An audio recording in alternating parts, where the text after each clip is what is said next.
These freaking note takers.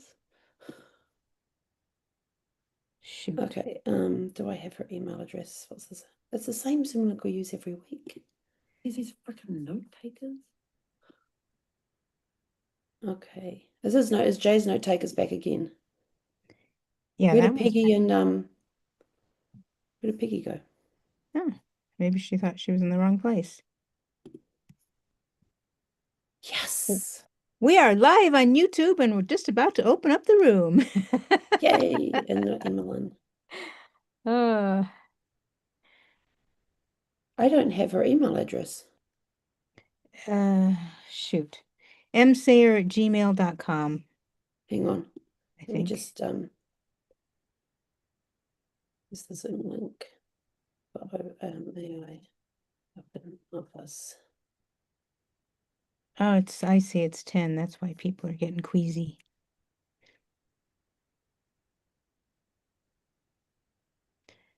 Stand by, folks. We'll be with you in just a moment. Shoot. I just deleted the thingy that I copy that, put that over here. Okay, what's her email address? emsayer@gmail.com. I hope that's right. EMSAYRE SAYRE. Yeah, at gmail.com. Got it. hopefully. Oh, Yes. okay. Let me go to Do Not Disturb. Okay, I think I've silenced all my phones. That one's done. That one's done. We're ready to let everybody in? Let's do it. Yes. I'm really excited. And here they come flying in. Good morning, good morning, good morning. It's time to work and play. Good morning, good morning, good morning. Welcome to another day. I need to work on that one. You need to get your voice back. Yeah, I got the lawns mowed yesterday, so it's pretty bad today. Oh, dang And I it. even went around and closed all the windows, and then I opened all the windows after about half an hour after I left, and then the winds picked up and blew everything inside. Good Uh, morning, good morning, good morning. How are we all today? Good morning, everyone. Good morning, actually, or good afternoon, good evening, wherever you are when you get to watch this video, because we are already live on YouTube. And I forgot, let's record as well. All right. Well, after you let Dean in, we'll go ahead and get going. Okay, good morning, everyone. My name is Terza Ekholm. Welcome to Open Office Hours. We meet every Friday from 10 to 11 a.m. Mountain Time, and we talk about things AI. And today I am just buzzing with excitement because everything is moving so quickly. It's both exciting and terrifying at the same time. And I want to touch today a lot about the agentic economy. This does touch on the topic that I was going to talk about, which is having too many tools in your tool stack. And in fact, I saw a great post on X this morning that said poster said, "All you need is these 85 tools, and your life will be complete." I went, "Oh my God." On the flip side, you could just have one AI agent or orchestration of agents that might ruin your whole day. So there's a happy medium in between. So just this morning, I was reading on X the AI agents that have come out of this ClawdBot, which was named Moltbot, which is now OpenClaw, CLAW. It's out there, it's alive and well, it's going all over the place. The agents themselves are self programming once you give them license to do what they do. And they've already created their own. I keep looking over here at my notes because I don't want to miss anything. They've already created their own social media where humans are not are not invited. They have launched their own meme coins so they can start to earn money. They are looking to hire a human CEO to represent them. So kind of terrifying, kind of exciting. And the other thing is, a few days ago, I heard about a platform called Rent a Human. I'm not kidding. Because AIs don't have they can't do physical things, they rent humans to do them. And they've already paid one human $100 to carry a sign that said, an AI paid me to carry this sign. And in parentheses underneath it says, pride not necessary. Okay, it's getting really wild out there, folks. So, uh, disclosure, I myself have not tried OpenClaw yet. However, I have read from two people that I highly, highly respect who give step-by-step guides on how they've done it. One of them I've mentioned on the show before. His name is Kyle Balmer, and he has a newsletter called AI with Kyle. And another one is Jonathan. Oh, I don't remember his. But I will give links to all of these. The reason I like Jonathan the best at the moment is because he took his time. He read all the guides that were available up to when he started doing it. He put in guardrails. He put in safety measures. He made it read only until he's learned to figure out what it can do and do safely. So part of the reason I haven't done it is I'm not yet willing to say to some AI agent that I don't even know yet, sure, take over my computer, took over my life, and I know you'll make me millions of dollars. It might be true, but at what cost to me?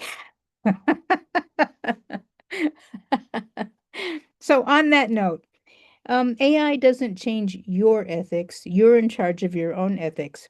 So if you wouldn't have cheated your mother out of her last nickel before AI came out on the scene in a big way, you're not likely to do it now. But your AI agents might if you don't tell them what the guidelines are and why. And that is what is super important. So um, so many things, so many things. Claude Cowork has come out with its new its latest version, Opus 4.6, which it wrote by itself.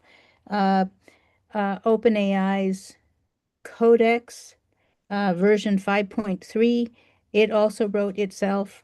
Oh gosh, there's just so much to keep on. I couldn't possibly keep up on it. So, and I don't recommend that you do either. So there's probably other good creators out there. There's a lot of other bad creators out there. If you were spamming before, you can now do it at scale. But if that's not who you are, don't do it.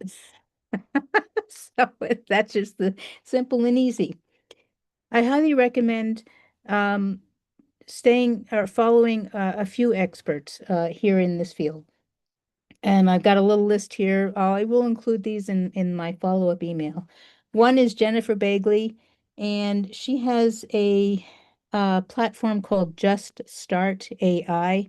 Tons of great information in there. I highly, highly recommend following her. Karen Glasser is another one. Casey Eberhardt, our business mentor of some of the people that attend these chats. He will be doing his networking riches, I think it's next week. I don't have the exact dates, but we'll send that along in the email as well. February 18th and 19th. Thank you very much. And he will be talking a lot about AI, John Logar, and Peter Diamandis. And there are tons more out there. Go find the ones that resonate with you and pay attention to what they're saying and what they're doing and how they're doing it. So, I guess my suggestion is stay ethical and have your AIs be ethical on your behalf as well. So, um, one more note before I open up to questions and everything else. We've already been heading this way, by the way, if you hadn't been paying attention. Some of us are using agentic browsers. The first one on the scene was actually Perplexity AI with their Comet browser. Next up, in my recollection anyway, is OpenAI's Atlas with ChatGPT. Google Gemini is just baking it in, basically. There's talk on out there that Gemini may ultimately win the race because Gemini, or Google, sorry, Google holds the entire vertical. So they had a huge lead to begin with. They sort of um, fell back when ChatGPT came out. But I always said pay attention to them because they weren't going to stay behind very often. And Apple, Apple will be coming out with some surprises this year. I won't claim to know what they are. At the same time, there's a fascinating what's the right word? Competition between OpenAI and Claude.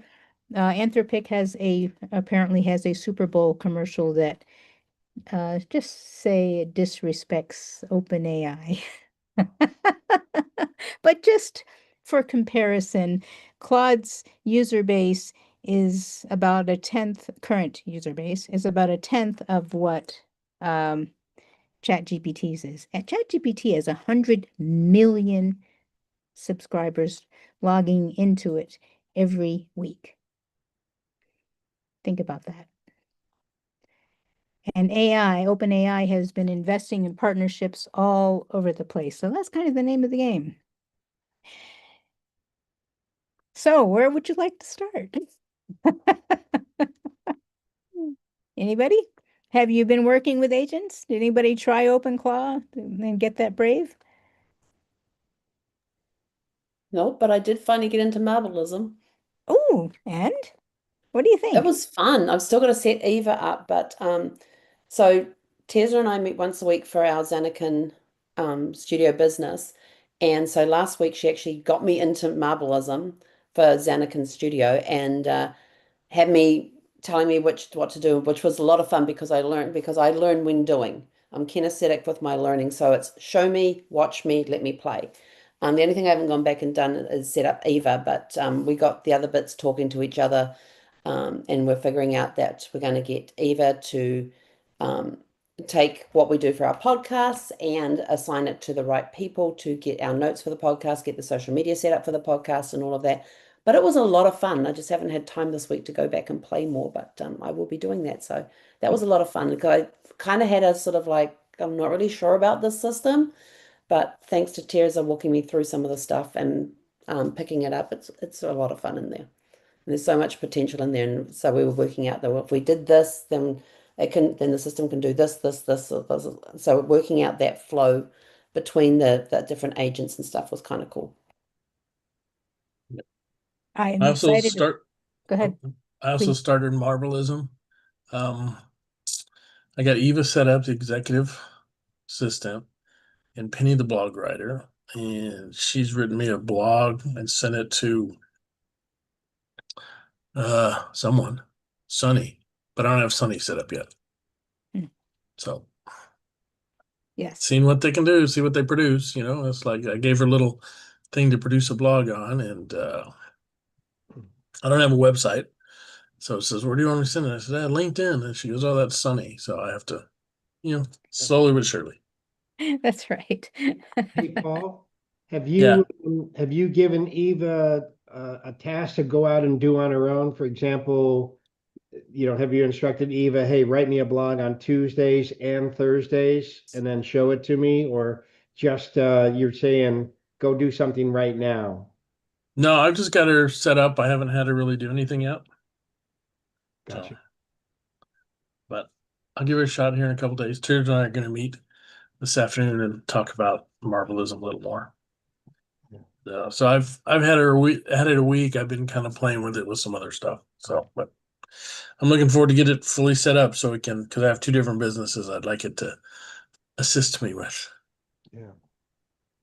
And they will do that. The one thing that I would really like for them to be able to do is talk to each other across our different workspaces. So, like you, Paul, I've got Zanekin Studio as one workspace, and then I've got Trust Built AI as another workspace, and then I'm getting ready to set up a couple more.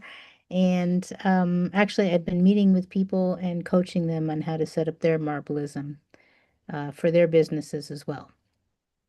So if that's something you would like, I don't charge for the first, 20, 30 minutes or whatever. We'll meet with our initial meeting, and then if you want to go further, then yes, I have a way to where you can pay me to help you do that. So there are those things. So no one else is yet working too much with agents other than Marblism? Well, I made a NotebookLM presentation this week and probably gave it too much information. And it did get a little mixed up. I was talking about two different real estate projects going on locally. And I guess it confused one for the other. So it was putting the pictures from one and the text and the information about another. So I made two or three versions, and turns out the slide deck version, the video version was more like a cartoon and drawings. And I really wasn't, it didn't seem serious enough. And when I went to the slide deck version, it was very impressive. And I presented it to 20 people in my real estate group. And although they couldn't see the mistakes and I could, they were very, very impressed with it. So that was my first. I kind of jumped in with both feet and worked with it for like 2 days. Well done. Well done. I am completely loving NotebookLM. I use it to analyze competitors' websites, prospects' websites, as well as their social media, so I can formulate a strategy for how they can move forward, but also just to educate myself on what they're doing. So, um, here I won't sh share. Well, I'll just share my screen. Just go with that, and I'll share a couple of things here. Once I figure out which one is the one I want. What I'm a little taken back by is it seems like you take two steps forward and one step backwards. What I'm learning, and you already know this, is producing a PDF. Um, and if something is wrong on one slide, is that you can't edit the text and just fix that one little part. And I'm worried if I make it redo the presentation that it's just the other slides that I love are gonna get changed. Yes, and that would be true. If you have access to a Canva Pro account, you can actually grab that text in the slide and edit it yourself. Oh, really? Mhm. I have a Canva paid account. So you're saying import it into Canva Mhm. and try to make my changes inside there? Yes. Excellent. Thanks for the tip. You're welcome. You're welcome. Yes, Canva can come to the rescue. In fact, some of us, when we do the slide presentations, we go into Canva, remove the Notebook LM logo, and put in our own logo. Um, or we just leave it on. It just depends. Because obviously it's made by Notebook LM, so I don't need to take credit away from them, but I don't want to distract it from what my company is producing either. So haven't quite decided on that one yet. Yeah. So I'm opened up to this page. This is a post on X. This is an article on X by Dr. Alex Wisner Gross. And he posts something like this every morning. Welcome to February 6th, this obviously today. And this is where I got my information, some of the information I gave to you this morning about super intelligence. I'll be glad to include these links as we go through. Um, the person I mentioned that I really thought did a fabulous job on how to set up OpenClaw safely, or maybe I should say more safely. I don't think there's any guarantees in this. However, um, I thought what he went through step by step was actually very useful. So will I be able to do this? Let me rephrase this. I could do this. Will I do this yet? I'm not sure. I'm not sure I want to give over my whole machine. I don't have a Mac Mini. I do have a really wonderful new MacBook, but I'm not yet sure how far I want to go with this, but I will pay attention. What I did do yesterday was, since ChatGPT or OpenAI, sorry, came out with its new Codex app for Mac. It's not yet available for Android. I followed along with, let's see if I have that here. Oh, that's this one. Oh, it's in a different place. I follow along with AI with Kyle and watched his, here, I will do it from here. Watched his video and his step-by-step procedure. That being said, for setting up Codex, that being said, because he's so into this, even though he's trying to do it from a beginner point of view, when I'm following along with him, I come across things that he misses. So, um, which makes it really very interesting. All right, so let's go over to this one. Let's see if that's the right one. Okay, these are my notes for today's office hour, but what I wanted to share was the email. This is hang on, let's go back up to the top. This is AI with Kyle, update 133. This is just because I'm on his email list, and he did ChatGPT Codex for beginners.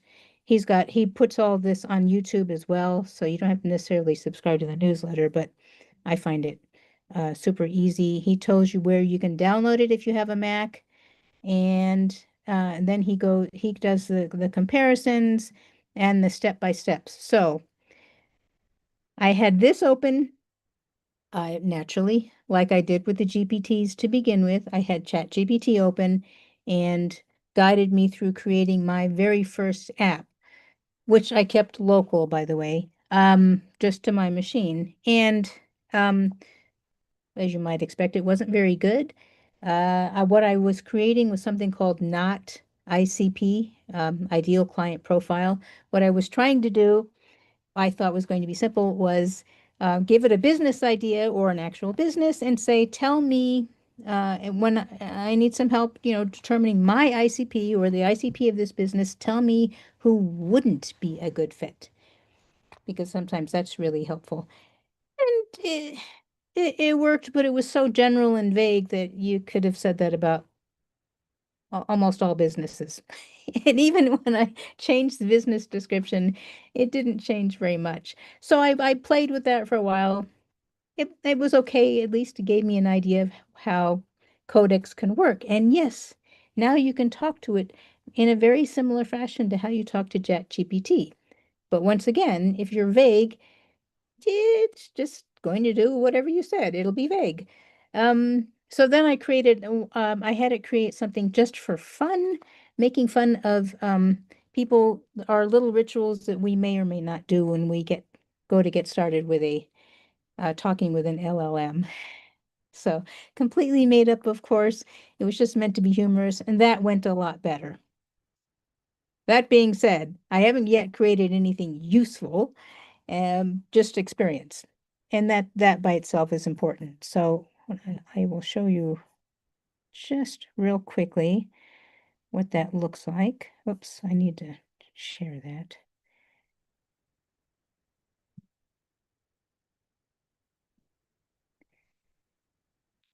Now you should be able to see, are you seeing my, hopefully my Codex window?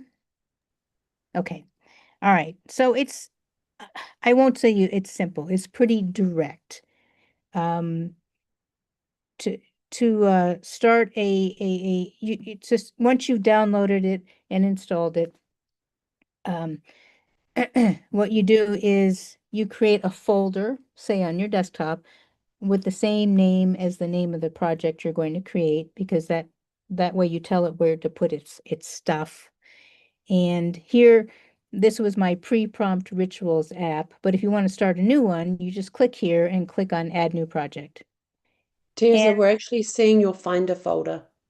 well, that's not what I want to share. Thank you. Thank you very much. That's the Finder. This should be Codex. How about now? Nope. Still the Finder. Gads. Okay. That's what my share screen is showing me. I think I have it now. Now we Yeah. have it. Okay, sorry about that. I'm so glad I have a co-pilot. Thank you, Helen. All right, so once you've downloaded it, it is a separate window. As you can see, it's a separate app. And if you want to start a new thing, you just click on New Thread up here, and where it says Let's Build, again, it's kind of similar to the GPT builder.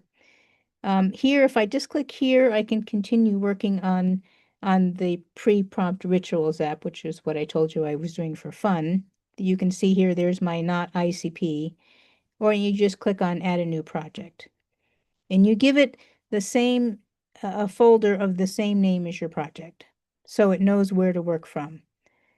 So we'll just continue with the pre-prompt rituals. And then, as Kyle suggests, you can just say, you could go /plan, yeah, plan, or which, as you can see, it says right here, plan mode, turn plan mode on.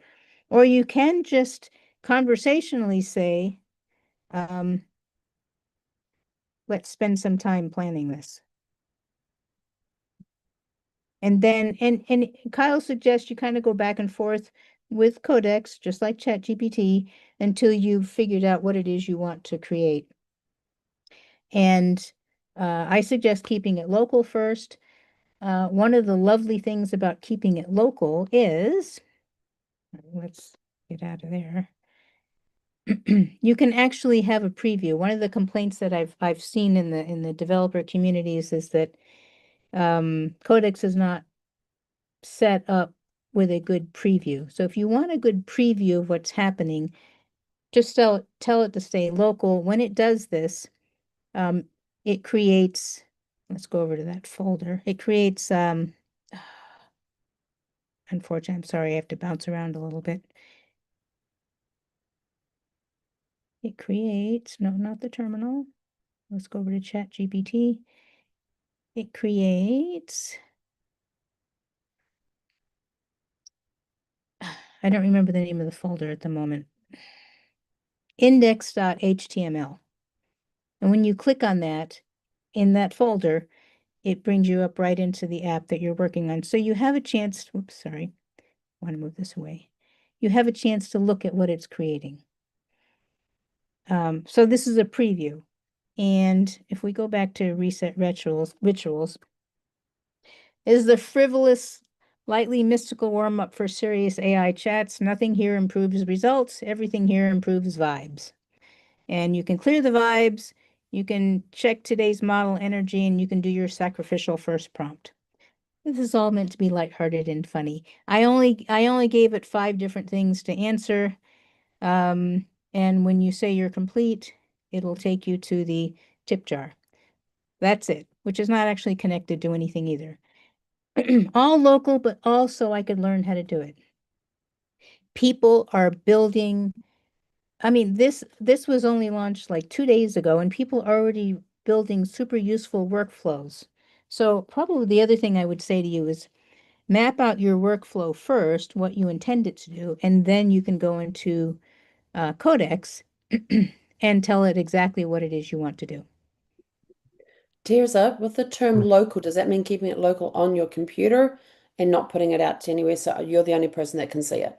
So I'm the only person that can see it. Now, at some point, if you would, you may like to publish it either to, so it can be out on the world, be in the internet and do work for you. You may also wish to publish it so you can sell it, so you can sell access to it. So those are both those things. Or you just want to put it out there for free for feedback. Yeah. Yes. When you were saying to map out your workflow and then go into it, isn't it a case where you really just want to tell it, here's where I am and here's what my goal is, and then it creates a workflow, right? You don't want to give it the step by step. That's true. You're right. You're right. Is that right? Okay. Yeah. Yep. Which is just fascinating. And where will it perform this workflow? I mean, as Uh, your agent, or I mean, does it create a workflow and then you copy that workflow into something that you subscribe to, or yes, if you want to publish it, that would be the next step that I haven't taken. So let me just show you. We'll go back to Kyle's. Um, let's go back to Kyle's thing. So here he describes how to do it. Oops, whoops, sorry. Click share. Here he describes how to do it. And so here's the Mac, here's the planning mode. He says talk to Codex like you talk to a developer that you're hiring. So you describe what the app does, who it's for, what screens and features you want, and whether it's a web app, mobile app, etc. And he gives a great example prompt. I want to build a web app that tracks daily activities and finds patterns over time. He describes what he wants from it. Codex will ask clarifying questions. Just answer them, which creates a detailed project plan. And if you watch his live stream, which is now recorded, of course, on YouTube, he says, you'll see that Codex pelted me with questions. The more questions you answer, the better it will be. But just like other LLMs we deal with, I actually had to tell it to stop eventually. Then you can choose your intelligence level. That's again like talking to ChatGPT. You have thinking, you have Google Gemini, you have fast thinking, you have deep thinking. So this is a similar thing. Let it build. For a more serious app, other than what I was creating, I've heard numbers from 20 to 40 minutes. I also have heard Claude Cowork. Um, is much faster. For Claude, just like for this, you need the paid level in order for it to work. And that's what he says here. Codex is slower than Claude Code. So that being said, you could have it working on this while you start a whole nother thread in the same app. Then he suggests previewing it locally, which is what I was talking about. So he goes through all these steps. For previewing it locally, I found that if you just clicked on HD index.html, it brings you right there. And then his step 7b is deploy with Vercel. That's just one way to deploy it. Vercel is a hosting service where your app can live. And then he gets on to connects to GitHub, which you can do for free. He says this is easy and straightforward. I imagine it is, but it can feel really scary if you've never done it before. But it's okay. And then just like anything else we do with AI, fix the errors. So like I said, my not ICP didn't work, so we did a bunch of back and forth.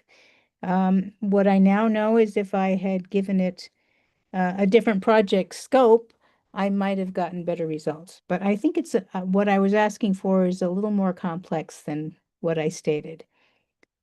So, and he's got a text guide for people who prefer it that way.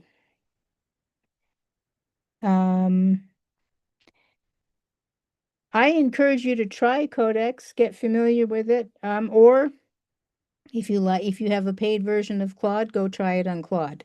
Either way, just go play, just like all these things that go play. One of the things I found fascinating about Jonathan Lyle's version of his setting up OpenClaw was he opened up one window on his computer which is with he uses Claude, and he told Claude to take him step by step through what he was creating. And another window he was working with setting up OpenClaw. So I'm curious if anybody is interested in doing that or is game to try. Yeah. But what this has done also, it's not just the agents. It's now I'm going back, and when I'm looking at the projects that I'm working on, I'm going back now and making sure I include either the hooks for agents or at least the thinking about agents. What we as humans are going to be doing is orchestrating the agents. And since I never ran a big unit when I was in high tech, I did have employees, but not that many because I had teams who didn't report directly to me who were working for me. Okay, that just sounds complicated. My point being, it's kind of like running your own department. You've got lots of employees, you've got lots of groups that you're working with. That's what having orchestrating AI agents is going to be like, or is like. And I don't know, what do you think? You guys scared or happy, or what do you think? Go ahead, Sarah. I'm scared. Like, I hope everyone else is getting this, but I mean, it sounds fascinating. And thank you, Tirza. This is great. And I just feel like I'm not there yet. So yeah. Yes, best to be cautious and wise. And and you may not ever do it either. You might hire somebody who does it on your behalf. So I observed a good friend of mine. I've kind of observed from way from a distance, but she's put some posts about what she's doing, and she dove into the OpenClaw, and she is brilliant. She's a super intelligent developer. She knows how to do these things, but even she got caught up and had to rebuild her machine. So the smartest people are getting stuck on this too, so do not feel bad whatsoever. So Well, I guess my question is, at what point would you do this? And in what point of the process is it? Is this after you've developed, you've got Marblism or something else like that set up, and then you do an app, or do you do the app first to be ready for Marblism, or how I would you? would I would suggest starting with Marblism. The folks at Marblism have been designing with AI agents for some time now before they came up with this venture. And so I really like what they've created, especially if you're a beginner. Learn to work with the AI Marblism AI employees, and that will put you way ahead of so many people already.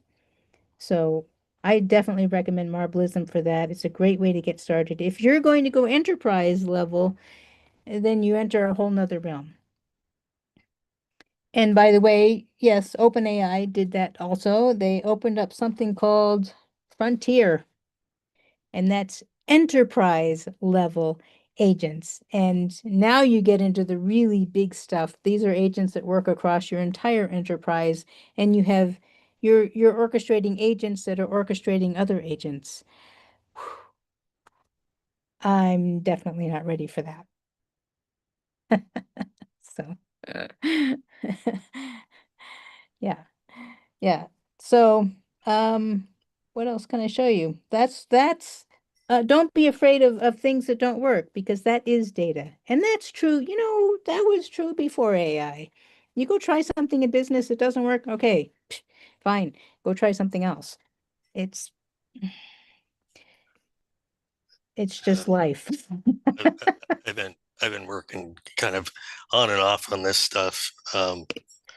But one of the things on NotebookLM, so I come from a project management background, and I put in some references, and they call it like a PMBOK. I don't know if you don't know what that, but that's a project management book of knowledge, and it's just a way to organize a strategy or a project.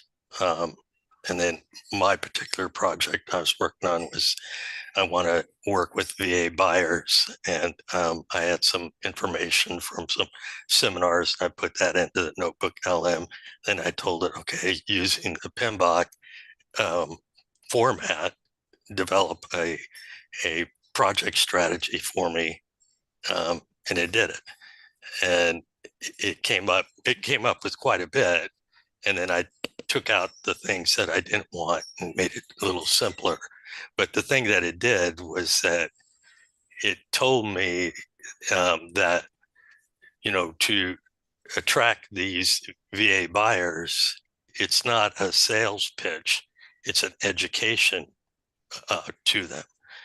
And that was kind of something that was a little twist. And that was kind of the strategy, is how to get the VA buyers and educate them how to determine where they are. But it came up with a strategy, which was very good. And then it came up with I told it to come up with a timeline. It came up with the timeline and the things that I should be doing every week. And then it also came up with a analysis such that to look at what was working and what was not working, and to adjust as you're going.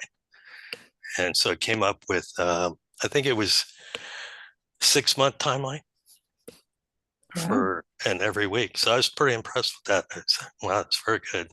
Now I have to implement.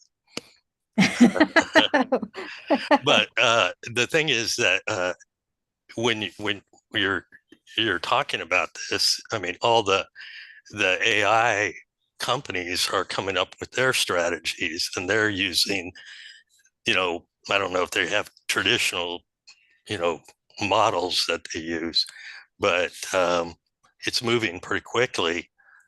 So you could get lost, I would say, pretty quickly if you don't have those steps, and you're looking at what's working and what's not working, so that you just don't start ping-ponging up to, kind of the new shiny thing. Yes. Yes. I just love what you're doing, Robert. I think that's an amazing way to use NotebookLM. And combine it with your experience. Yeah, and I mean that these are, I would say, a lot of the larger companies, you do that methodology when you get into projects that are, they're comprehensive. They got, probably more than one company involved, and a lot of employees. And you could pull it. I could see where you could get it to do the AI agents for you and tell you what they should be doing and what your organization should look like. Yes. Yeah, exactly. So, let me see if there's anything here in the chat. Oh, Dean's comment about it being above my level. Then let's go back over to NotebookLM, because that is a great place. I find that's a super great place to work. I use NotebookLM all the time, and what I'm busy doing at the moment is trying to figure out how to get where I want to go. Well, we're going to go that way then. You get to see my messy screen. I think what's happening is I have too many things open, and so it just can't even keep up with me. So no, let's close this. That's the one I want. Okay. So what I've started doing with NotebookLM is I pair it with Google Gemini. And it helps me create different ideas for things. So, for example, I didn't just use ChatGPT when I started using Codex. I went over to Gemini and I said, suggest 5 ideas for an app that I can create, and that I could sell for $5 a piece. But that's not really where I wanted it. What I wanted to show you was I've been working on creating lead gen systems, and so I create different lead gen systems and kind of test them out, and I put them into NotebookLM so that I can test out my different ideas. So I'd already written up a possible lead gen thing using Gemini. I have a specific 4 questions format. I put that into NotebookLM as well, and the first thing I create is a mind map, and then an infographic, and then an audio just to kind of familiarize myself with the way that NotebookLM is seeing the data that I've created. The other thing I wanted to share with you though about the audio, and this has been super helpful too. If you click on the pencil here, you have these options. The deep dive is what is pretty much the default, and that gives you a great overview based on your material. Here's a brief, a critique, and a debate. This critique, man, if you want something, you want an AI to poke holes in whatever you've created, this critique is amazing. If there's specific things you want it to focus on, this is where you would type that in here. But the other thing that I'll share for you, Robert, is even beyond that, in your list of stuff over here, you can just select specifically what you want it to focus on. Maybe it wasn't you, there was someone else, oh, Dean probably, whose notebook was giving him more information than he wanted. So you could just go select the different things you want it to focus on. Yeah, that's one thing I did do, was that once I came up with the shorter version, I told it to deep dive in each of the major headings and give me the information that I wanted. Yes. Very good. Very good. I was impressed by your timeline. I was wondering if the mind map might also help with that. The only thing I'll just bring it up here. The only thing I don't like about the mind map, I find it a little hard to navigate on screen with it. I've kind of gotten a little better at it. Yes, you can expand all the nodes, you can zoom out, you can zoom in, but overall it's a little bit uncomfortable for me to use. However, it's really good as just an, yeah. I'm sorry to interrupt. Can you disable, let's say you expand one of the legs of the mind map and you see, like, for example, in my last presentation, I gave it too many web pages, too much info. I gave it too many resources. I'm wondering if in the legs of the mind map, you could disable like certain portions of it. No, I don't think so. I think what you would do is you'd have to go back to your list of sources, uncheck the ones that you now know gave it too much information, and then tell it to do the mind map again. Okay. I've done it that way too. So like the marketing strategy in this case, and of course then you just keep doing that. I think this is a great way to kind of get a high level overview of what it is I'm attempting to create and explain. The only thing I don't like about the mind map is, other than taking screenshots, you can't really share it with anybody unless you give them access to the entire notebook.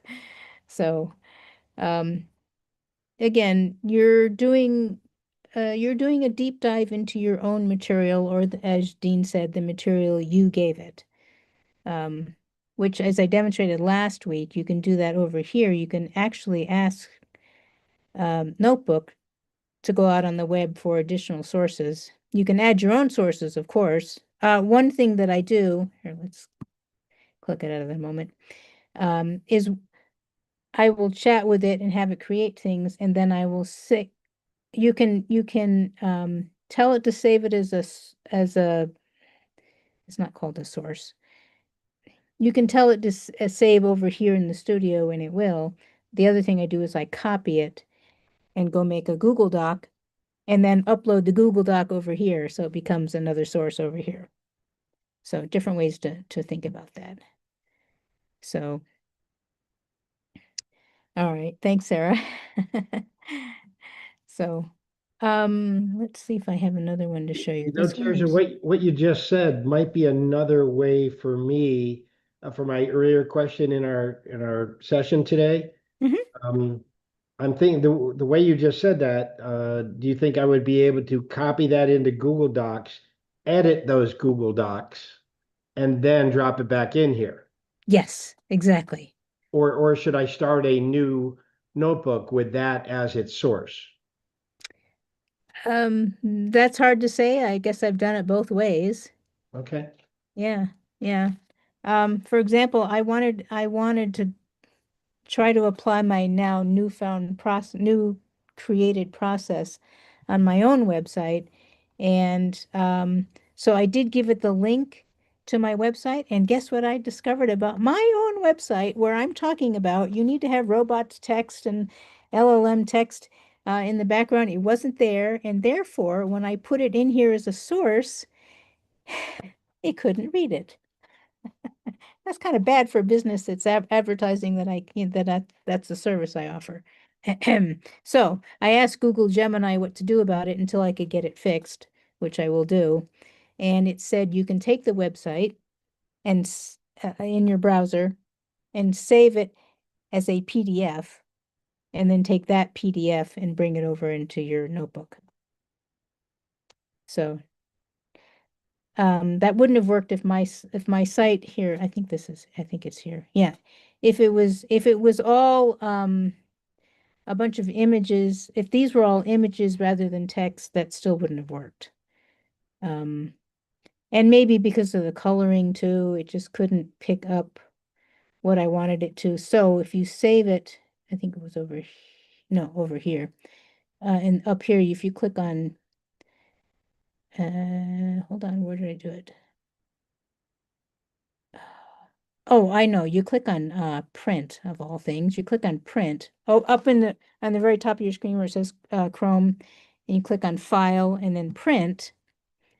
Then on print, you can click on save as PDF. And that's where it just captured the text, which is really all I needed for it to do anyway. So just a little tip there that Google Gemini gave me. But what I love to do is go over to Google and say, hey, give me some ideas. And it gave me all these great ideas that I'm now testing out. It gave me some, how do I choose, which ones I should, gave me some options to choose, to explore. And I created a whole new funnel for a whole new niche. So um, I don't know whether I'll give this a go or not, but it's exciting. And so I'm doing that for that same kind of thing for clients and prospects already. And so I go back and forth between NotebookLM and Google Gemini and work out things that are pretty amazing. That's it. Anything else about Notebook? Oh, you guys know about the slides, right? I think Dean was talking about that. The slides, so one of the things that Dean said which is super true, if you use their video, yeah, you can give it some style choices to create the slides, but they're kind of cartoony. And if you're really doing a professional um presentation, I highly recommend instead going over to the slide deck.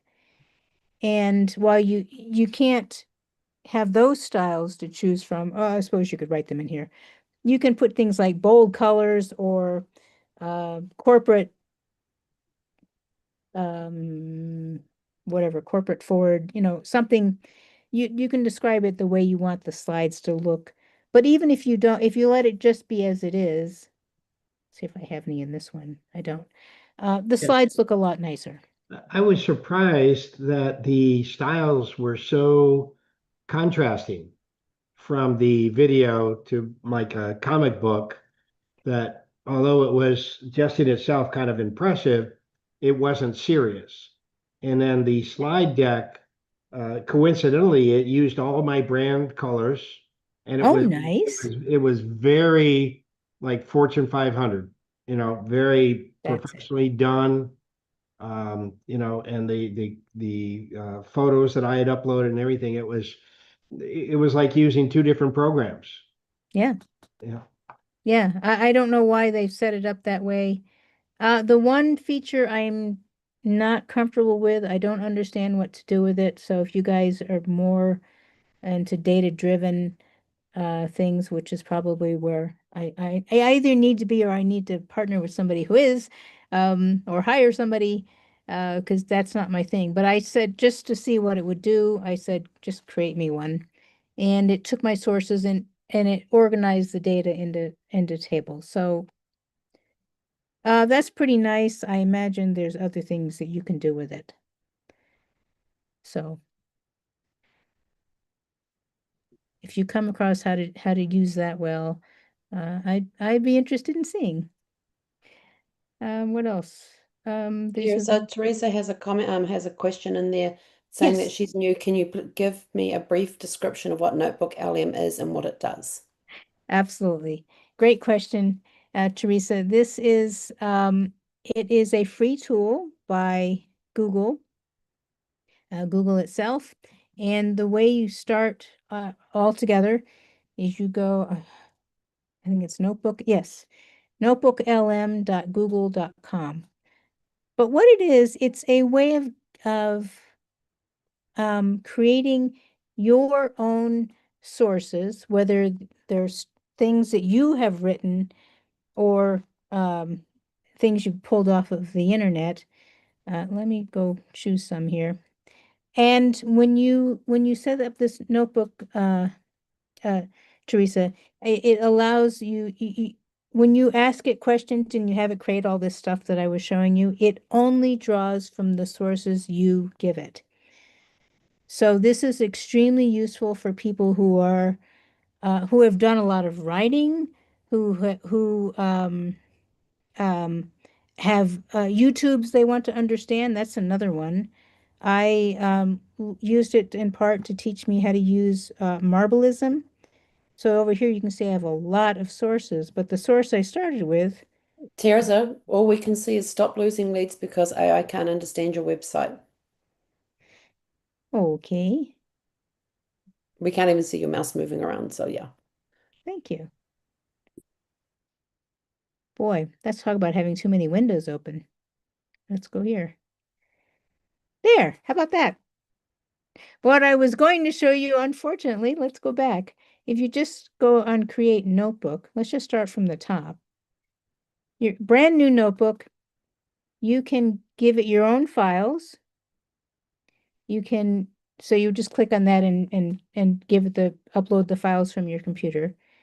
You can click on websites and you would type in website links or links to YouTube videos.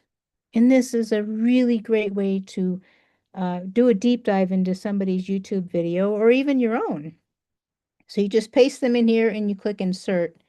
And as soon as you do that, it gets to work right away and it gives you an overview. Let's let me see about a YouTube video. It's been a while since I've done one. It's from here, I should say. YouTube. Let's go to YouTube. I'm going to randomly grab something. Say I wanted to know about, oh, how about this one from Alex Hormozy? I will, instead of playing it, Wow. then and it's like an hour long. I would just click on the share button, copy the link to the YouTube, go back to the notebook. This is the blank notebook that I was telling you about. And now, and so I'd click on here and paste in that YouTube link and click insert. And the first thing it does right away is give a great overview of that video. And it says, in this video, entrepreneur Alex Hormozy outlines high leverage strategies to accelerate business growth by moving from obscurity to market awareness. This is, I mean, Alex Hormozy is just one of these amazing marketing experts. And he explains it so well, makes it so easy to understand. So he's worth following. But an hour, 63 minutes might be kind of a long time to watch something that you're not maybe deeply interested in. So this is a super way to go about it. So the first thing I always do when I put something in my notebook is I click on mind map. It goes right away into making a mind map, and I click on infographic. And we'll just do those two right now because I want to show you the power of this thing. So while it's making the infographic, which also because these don't take too long, if you go ahead and click on the mind map, he's talking about business growth levers for 2026. It's already gone through his entire presentation, and these are the main topics. And then if you want to know more about the hook formula that he talks about, he goes through these topics, and then you can see it goes deeper into even more topics. That just gives you a high-level overview of not exactly his agenda, but everything he covers. And it did it instantly.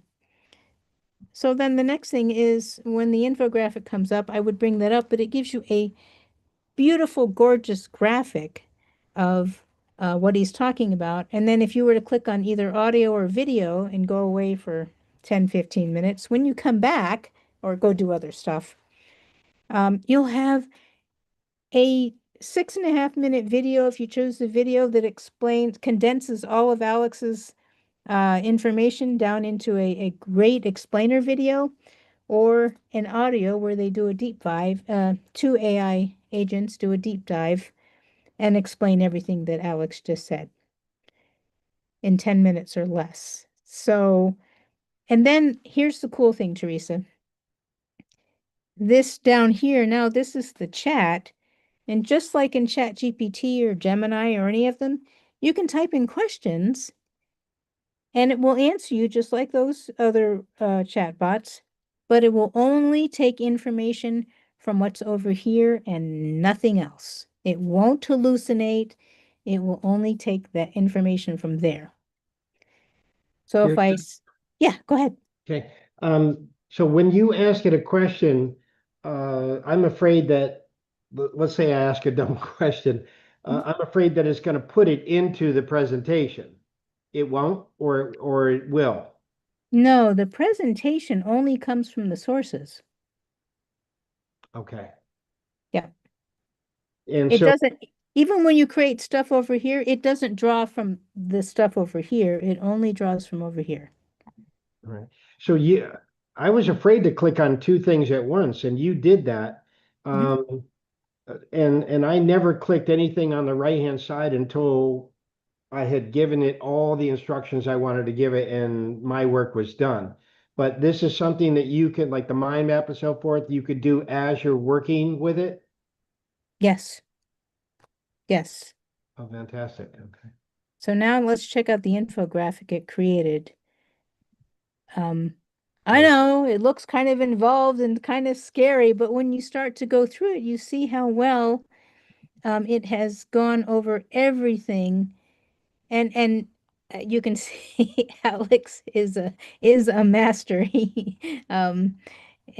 If you followed his blueprint, you'd probably have a super fantastic business, and I don't think I've ever done that, but here it is. It explains everything he said. If you're a visual person like me, this is gold. If you're an auditory person, go listen to the audio that it creates, which would be this. Can we see what the slide deck looks like? We can tell it to do a slide deck, or we'll just tell it to do a slide deck, but it does take a little bit of time to do that. So not as long as the videos and the audio overviews, but so Terza, so then for this example, what I say, so can you take what I say to AI, can you take these principles from this video and show me how to apply it in my own business? You'd have to give it some context. well, the context being that, like, I've been working with AI. AI just knows my business and my brand and what I'm doing. And so can I say, I really like the way Alex Hermosi builds business or what he's doing in this video. Can you help me apply those as specifically to my business? Let's see, what do I... So like, how can I use a hook in my video? You know, what would be his suggestions for using hooks in my Facebook videos or something like that? You would take your business description. So do you have like a 1-sentence business description? Uh, yes, I Okay, do. let's just try that. My business is something. Um, well, I'd have to, it's in my chat thing, but let me, it's basically something like this. I teach families how to master sourdough and other traditional living skills so they can live healthy, productive, thriving lives, something like that.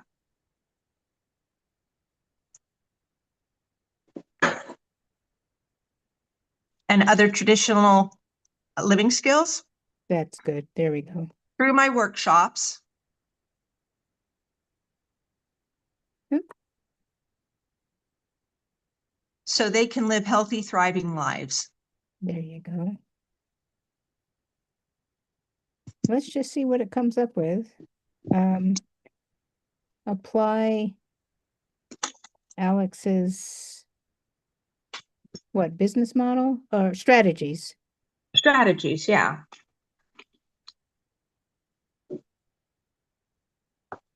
I'll just say to this. Probably don't even need that. Let's just see what it comes up with.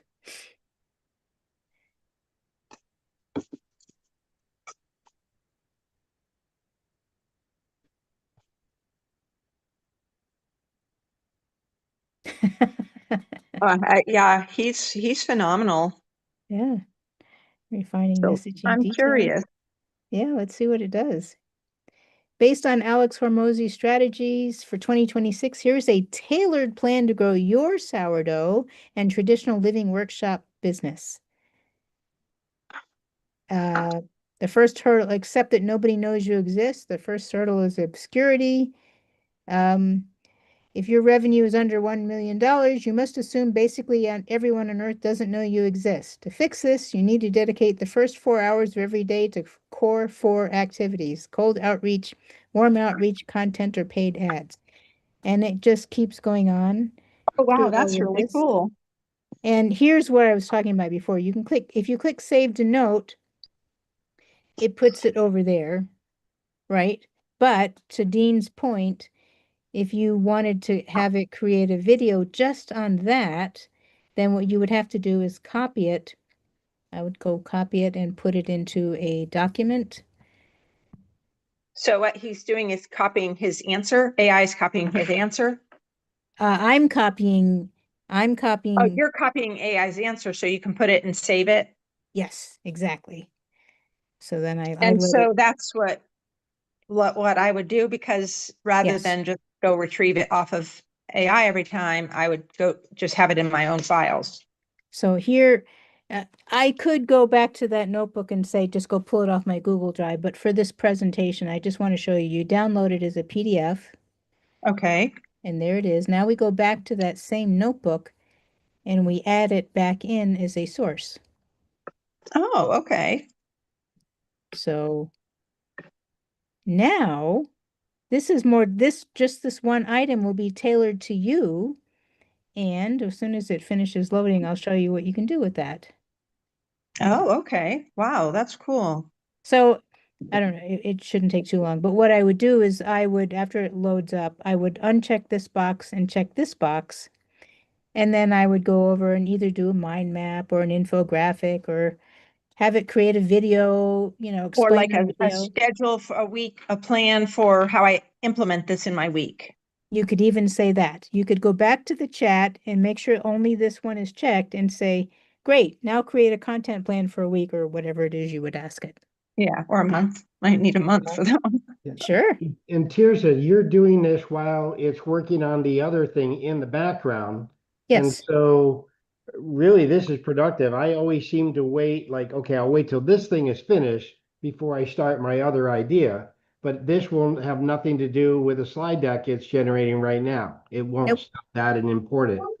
No, this slide deck was started before I put this in here. Right. So it's only using that. Excellent. And by the way, sometimes I think, and maybe because I'm trying to do too many things at once, I just go up here and click. If I think it's been too long, I'll just click the reload button. You can see it's already got it in here, and but the slide deck is not ready yet. But here's whoops, yeah. So this is the one I just did for Teresa.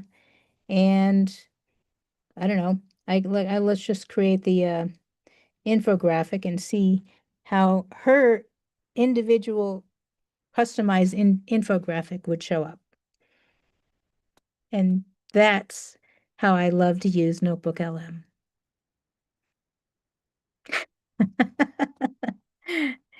Wow, And so, that's awesome. So you could have your personal when you've maybe even if you do watch the whole video and you really like it, but I want to apply these principles to my business. You could just go in there and do it and say, hey, well, you put the video in and then what do you do? then the prompt we gave it was, my business is, and I just typed in what you said, and then I said, apply Alex's strategies to this. Okay, yeah, that's cool. So yeah, you can do that on your own. Absolutely. And NotebookLM is free.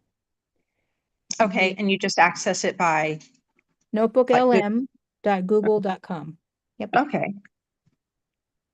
And the only difference that I can tell between the free version, which I have in another account, or this one, which is my upgraded account, is that in the free version, you can upload 50 sources over here.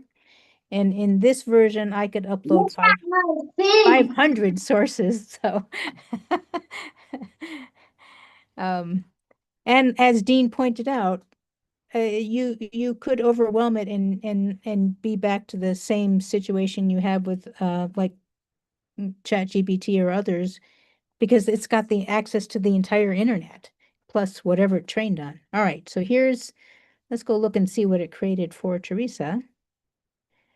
It even uses more your colors.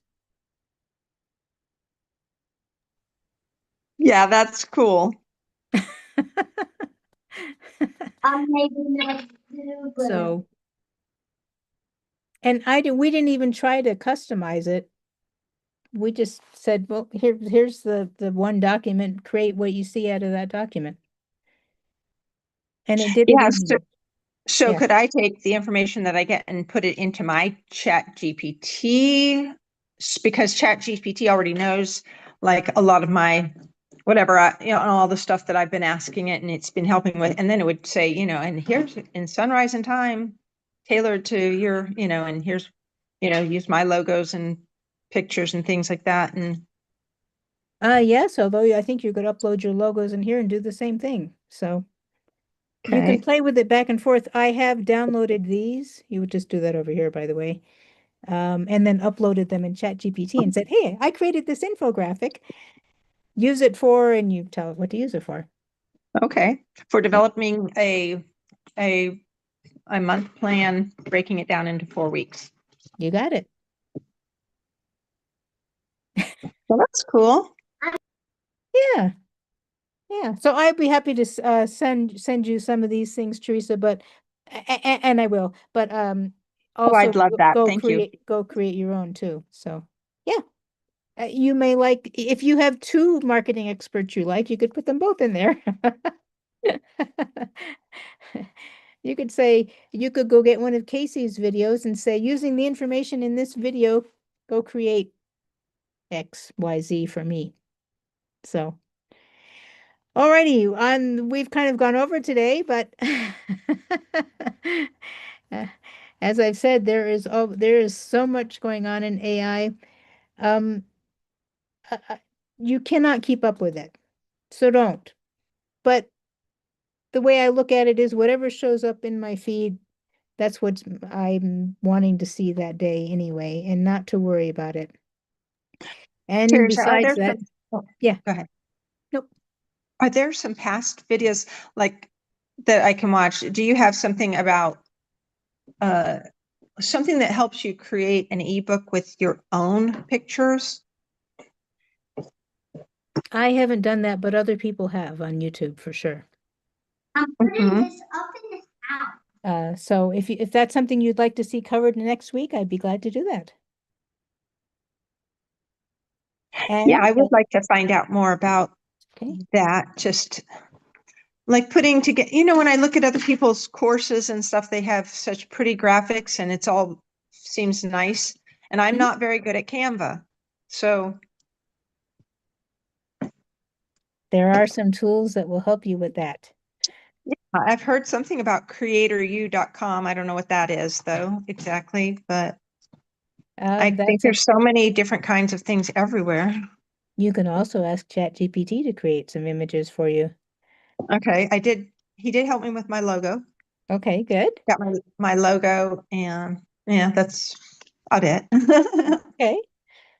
Great start. Great. All right, well we'll go over how to create ebooks next week.